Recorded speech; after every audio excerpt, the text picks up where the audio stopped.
para descansar, sino porque los fines de semana los números bajan significativamente, no solamente en la Argentina, sino en todo el mundo. Si uno mira los números, la cantidad de fallecidos anunciados, no los que se producen, sino los que se cuentan y se anuncian los fines de semana, son muchos menos. Si yo tuviera que encontrar un motivo para que me genere optimismo, pero cualquier persona seria, por ejemplo Gustavo me decía, deja de decir pelotudeces, debe estar pensando, pero simplemente les digo cómo funciona mi alma. Yo busco cuestiones que me den optimismo, aún donde sé que no las hay. Uno ve, si uno compara fin de semana contra fin de semana, este último fin de semana hubo una cantidad significativa de menos fallecidos que lo que hubo el fin de semana anterior. Hubo 105 más o menos contra 130 de la semana anterior, con los 132 creo, con lo cual decís, bueno, de repente esto se está tranquilizando. Después me digo a mí mismo, no sea boludo, es un optimismo irracional, porque vos sabés que hay todo tipo de irregularidades en la carga de datos. Creo que en estas 2 semanas hubo algo de eso, porque vos tenés por primera vez una semana completa donde hay casi la misma cantidad de fallecidos que la semana anterior, pero esa semana respecto de la previa hubo como un 40% más de fallecidos anunciados, que también es un dato extravagante. El dato de aumento de 40-45% de hace una semana respecto a la anterior, como es, seguramente sea extravagante el dato de estabilidad que refleja la semana que acaba de terminar respecto a la semana previa. En cualquier caso, todo el mundo coincide que en todas las regiones los datos son récords, que la cantidad de casos, más allá de variaciones que de un día para el otro, es récord a nivel nacional, en la provincia de Buenos Aires, en la ciudad de Buenos Aires y más que nada en el interior, donde va creciendo su participación en volumen en la cantidad de datos nacionales, que es de manera muy fuerte, aunque los casos sean menos en todo el resto del país, hay mucho menos casos, pero crecen más velozmente. A ver, eso es lo que hay para decir de números, no mucho más. Uno puede volver a repetir lo de siempre, que se profundiza con el correr de los días. La provincia de Buenos Aires, si bien los últimos 3-4 días estuvo estable en casi todos los datos, en los últimos 10 días tuvo o 10-15, un crecimiento muy fuerte.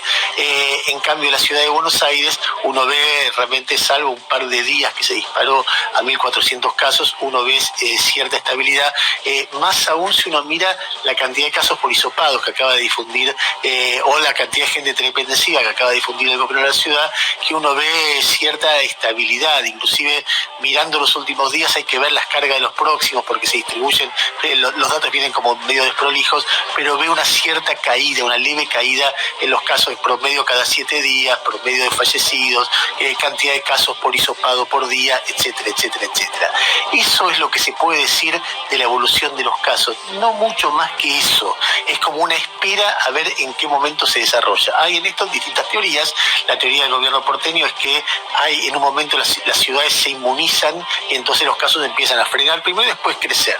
Eso no es lo que creen las autoridades de la provincia de Buenos Aires. De hecho, en los diálogos internos que a mí me han contado, Kicillof le dice a Rodríguez Larreta, eso es la teoría del rebaño. Rodríguez Larreta le responde, no me digas así porque es una forma de desprestigiar lo que estoy pensando. Bueno, entonces es la teoría del milagro, le dice Kicillof, que es más pesimista respecto de lo que está pasando. Yo tiendo a ser más pesimista, me preocupa más, pero veo, cuando lo escucho a Quirós, es un tipo que me resulta serio, me doy cuenta que tiene un punto de vista muy, muy documentado y muy fortalecido con los datos. En este contexto hay una noticia realmente importante, que es que el gobierno nacional ayer anunció que están prohibidas las reuniones sociales en todo el país. ¿Por qué toman esta decisión? ¿Y por qué la toman al nivel que la toman? Ahora voy a explicar las dos cosas. La toman porque de todos los estudios que han hecho respecto a la gente que se contagia, aparece siempre la narración de que se contagió en una reunión social a puertas cerradas. Y entonces ven que en el interior y en todos lados, porque mucha gente, tengo amigos en el interior que me dicen, acá no hay ningún caso, ¿por qué me rompen las pelotas? Bueno, porque en muchos lugares del interior no había casos y no les rompieron las pelotas, y ahora tenés el problema que tenés. Y aparece Jujuy, el más importante, pero esparcido en muchos lugares, brotes en muchos lugares del interior.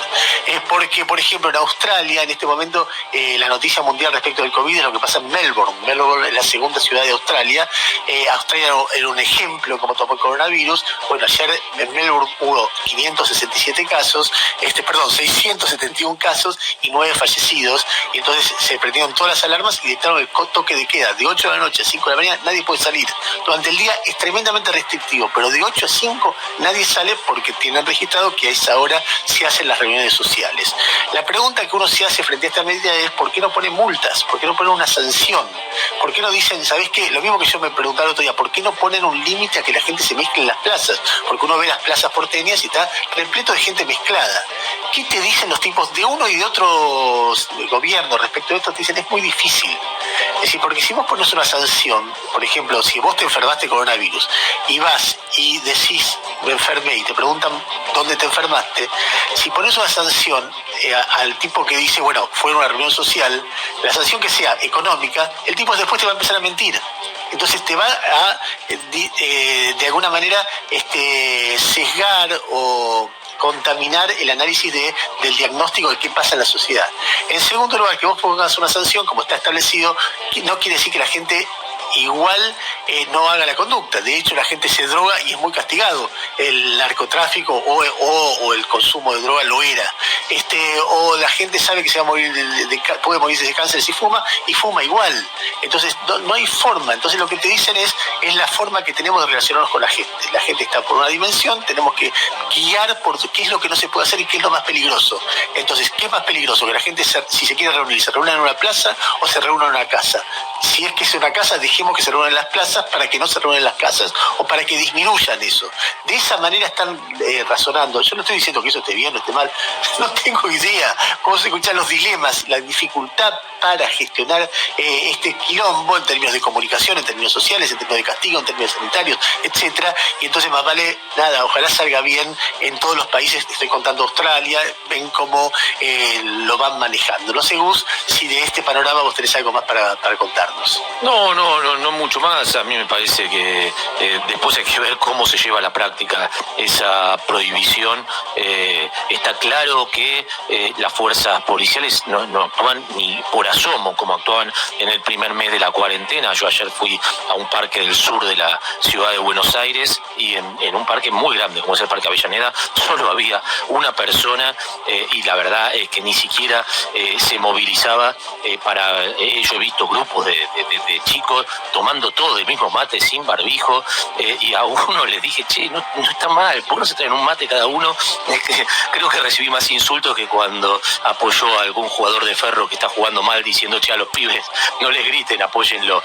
Y le pregunté al oficial de la Guardia Urbana que había ahí y me dice, no, yo ni me meto, si lo único que hacen es insultarme. Entonces me parece que es muy difícil, llevar a la práctica algunas cuestiones que la sociedad va para otro lado. Con respecto a los números, a mí lo que más me preocupó, pero siempre hay que verlo semanalmente, el número de ayer es la cantidad de positivos en los hisopados. Ayer fue el 59%. El 59% de los hisopados dieron positivo. Un número que yo no había visto en los días anteriores. Bueno, veremos cómo siguen. Acaba de salir el reporte de la mañana nacional, donde hay que lamentar 19 nuevas muertes. Ojalá este número, aunque tanto vos, yo y creo que la mayoría sabemos que no va a bajar mucho, bueno, ojalá nos dé alguna esperanza de que comience la curva descendente en estos próximos días. Muy bien, a ver, el viernes pasado, obviamente, los gobiernos, Alberto Fernández, Rodríguez Larreta, Kicillof, anunciaron la extensión de las medidas restrictivas, que son muy relativas en este momento, como estamos diciendo, pero hay cosas que no funcionan. El otro día me decía Quiroz, el 70% de la sociedad está cerrada, no tenemos la construcción abierta, no tenemos la educación abierta, no tenemos el transporte público funcionando, ¿verdad? Bares, restaurantes, teatros, cines, pero la cantidad de escuelas, la cantidad de cosas que están cerradas, impresiona, porque uno registra lo que se va abriendo, pero no lo que se está cerrando. Entonces, en lo que sigue cerrado, con lo cual sigue los límites que se están viendo. Hubo un momento para mí muy bueno de Alberto Fernández en la conferencia de prensa cuando le habla a los jóvenes. Me gustó el tono y me gustó lo que les decía. Dijo esto, escuchá. Y quiero hablarle a los que más quiero, que son los jóvenes. Quiero hablarles desde el alma, desde el corazón. Todos fuimos jóvenes y todavía muchos queremos seguir manteniendo el alma joven. Y todos sabemos que en juventud es muy importante el encuentro con los amigos, es muy importante estar cerca de los afectos, compartir, disfrutar. Yo extraño los recitales tanto como ustedes. Extraño que vuelva el fútbol tanto como el mayor hincha de fútbol. Extraño tocar la guitarra como mis amigos como nadie. Pero ¿saben qué pasa? No podemos hacerlo. Porque además los jóvenes piensan que son inmunes a esta enfermedad. Y es verdad, las estadísticas dicen que son los que mejor sobrellevan la enfermedad. Pero los jóvenes contagian, ¿eh? Y cuando contagian a un adulto, esa enfermedad, que parece ser más piadosa con el joven, es impiadosa con los adultos mayores.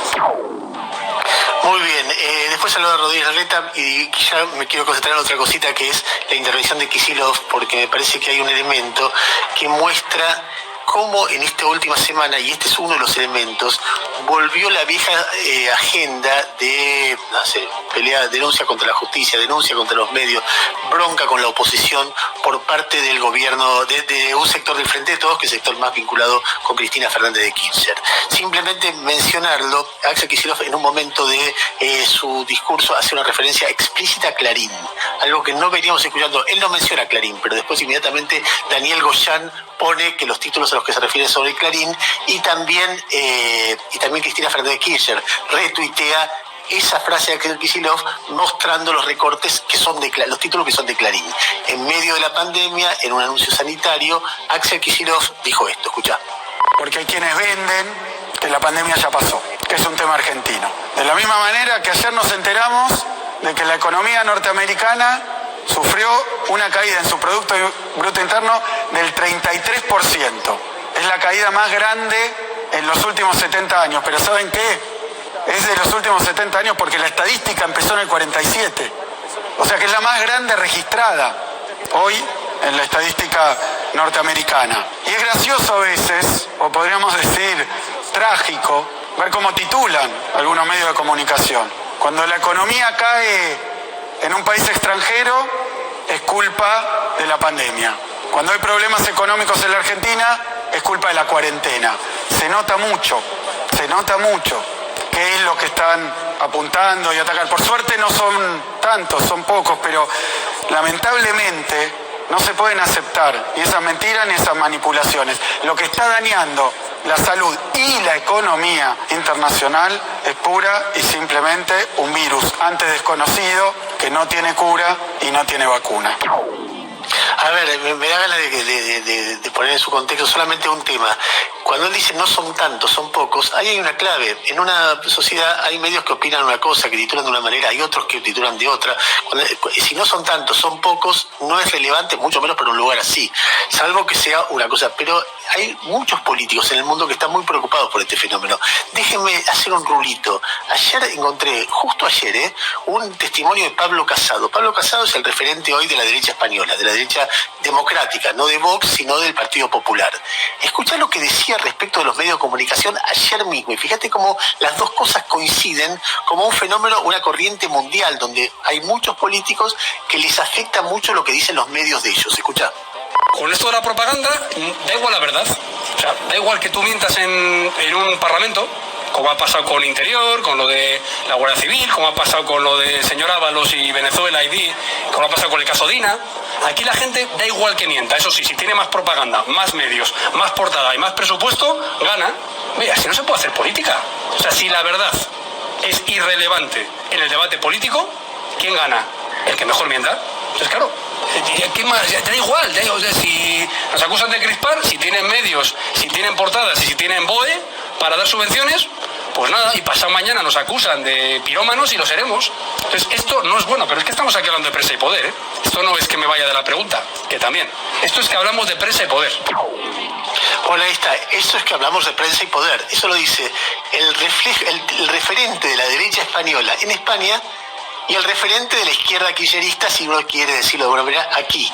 Y no, insisto, me parece que son visiones razonables, a veces exageradas. Me parece que en el marco de una pandemia, en el momento que se anuncian medidas sanitarias, no sé, me parece que muestra en todo caso algo un poquito desproporcionado, pero de cualquier manera muestro parte del debate. A ver, yo venía diciendo que un elemento importante para ver como fenómeno político en los últimos días tiene que ver con la radicalización o la vuelta de la agenda anti-oposición, anti-justicia, anti-medios por parte de un sector del Frente de Todos que orienta Cristina Fernández de Kirchner. Hace un rato yo puse al aire el momento en que lo corta y no lo deja hablar Esteban Burrich, Cristina la semana pasada en el Senado. Cristina ayer retuiteó o antes de ayer lo de Axel Kicillof contra Clarín, y yo encontré, ahora que soy un instagramer, un influencer, Gustavo no lo acepta, pero créeme que vos me mirás y estás ante la presencia de un instagramer. No, lo sé, sos el líder de la generación millennial. Exacto. Bueno, encontré como Amado Vudú difundía en Instagram la versión con música heroica que difundía la Cámpora, o que hizo la Cámpora, sobre el final del último discurso de Máximo Kirchner.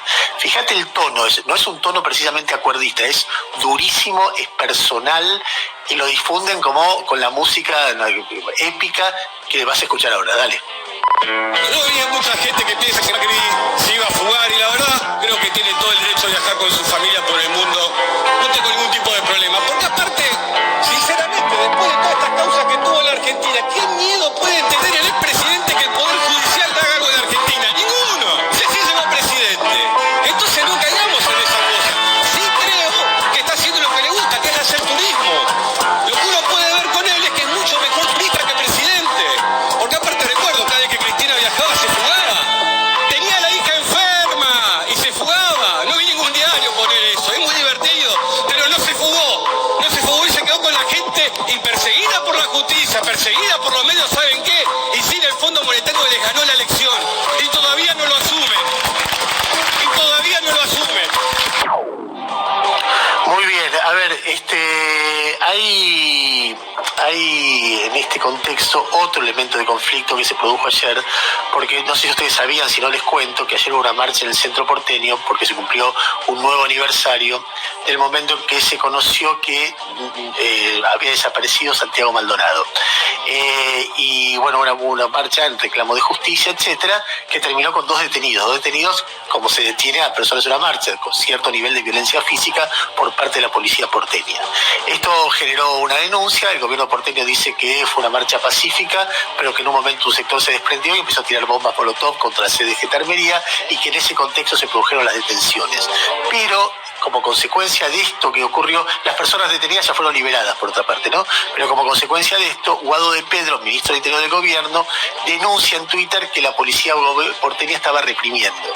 Y lo retuitea Cristina Fernández de Kirchner contra otra vez la policía porteña, en un contexto en el cual ni Guado de Pedro ni Cristina Fernández de Kirchner hicieron referencia a los dos asesinados por la policía tucumana de un gobierno justicialista hace un par de semanas, al desaparecido en un marco donde hay denuncia contra la policía bonaerense, a las aberraciones que hizo en domicilios particulares la policía chaqueña, que hubo hechos de represión en los últimos meses y no mereció ese punto. Con lo cual estoy viendo algunas señales, el discurso de Cristina, de los tweets de Cristina, el discurso de Máximo, el tuit de Guado de Pedro, la denuncia contra Clarín de eso, de que algo de la vieja agenda está permeando la política en este momento, y me parece como cada cual le puede simpatizar, es obvio que a mí no, o no, pero de cualquier manera eso está pasando. A ver, vamos a hacer una, estamos buscando a María del Carmen Verdú, no pudimos encontrarla en este momento para que salga al aire, la titular de la Correpi, para ver cuál es la versión de ella, que es una persona realmente muy creíble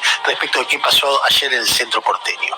A ver, finalmente, yo quería poner un audio que de repente no forma parte de la noticia del día, pero me parece importante porque te hace pensar mucho sobre la grieta y las discusiones de la grieta. Ustedes vieron que Babi Echecopar, que es un tipo que tiene una línea política que no tiene, pero absolutamente nada que ver conmigo, dijo algo muy reprobable, que es que Cristina es el cáncer de la Argentina. Eso generó mucho reproche, etcétera. Y el otro día, en Instagram, lo encontré porque soy un influencer, Gus, te cuento. ¿De Babi ya? No, pero en Instagram él dijo, no lo creo, pero dijo, está bien, yo pedí perdón, pero fíjense lo que hacen ellos. Y es muy interesante escucharlo porque ahí tenés el quilombo. Cada cual no ve lo que hace uno, pero ve lo que hace el otro. Por eso todo el mundo debería bajar un poco, pero me parece que esto es suficientemente expresivo. Escuchá. Con todo respeto, Voy a hablar con Cafiero III, en línea de sucesión, familia política, sobre un comentario que hizo sobre la oposición que hablaba de cáncer. En referencia, no habló de la oposición, no sé, no lo escuché. Hablé yo y pedí disculpas públicamente, pero parece que no saben perdonar, porque para los enemigos no hay justicia. Bueno, Cafiero III se olvidó de Daddy Brieva, de Bonafini, de un montón. Ahí se lo paso abajo de un concejal de Mar del Plata, para que le refresque la memoria quiénes son los que hablaron de cáncer, de ahorcamiento, de fusilamiento. Ahí va, escuche lo que le gusta. Gracias, presidente. Como bien mencionan, las expresiones del periodista Babi Echecopar fueron públicas y también fueron públicas inmediatamente después sus disculpas, lo cual yo creo que eso habla de una persona de bien que cuando se equivoca pide disculpas. Para mí también, porque se hace mucho foco en el tema de la figura de la actual vicepresidenta y expresidenta Cristina Kirchner, yo creo que también durante el gobierno de Mauricio Macri muchas personas debieron haber pedido disculpas, se tendría que haber repudiado de la misma manera y la verdad que hubo un enorme silencio. Solo por mencionar algunas, el señor Daddy Brieva, quiero ver a los argentinos revolviendo la basura de nuevo, quiero que a los argentinos les vaya mal. La señora Eve de Bonafini, quiero que prueben las pistolas Taser con la hija de Macri, los hijos de Vidal y los hijos y los parientes de Bullrich. En el mismo sentido, Eve de Bonafini contra los votantes de Macri. Son un cáncer permanente del país, son los mismos que trajeron a los milicos para matar. El señor Pata Medina, a Macri hay que colgarlo en la Plaza de Mayo. El señor Luis de Lía, a Macri lo fusilaría en la Plaza de Mayo y de espaldas al pueblo. Cuando sucedía esto por parte del kirchnerismo... Bueno, ahí está básicamente el argumento. Es decir, eso se puede invertir, ¿eh? Cuando alguien dice, mirá lo que dicen de Macri, empezar a decir lo que dicen de Cristina. Lo que pasa es que nadie ve, incluso Babi Echecopar pide disculpas, pero ya empieza a hablar de Santiago III, a los enemigos de Cafiero III, a los enemigos de injusticia, etcétera. Sigue la pelea. O sea, es una cosa que hay sector de la sociedad que, en todo caso, la sociedad verá qué hace con esto que es tan reiterativo y tan permanente o persistente en el tiempo.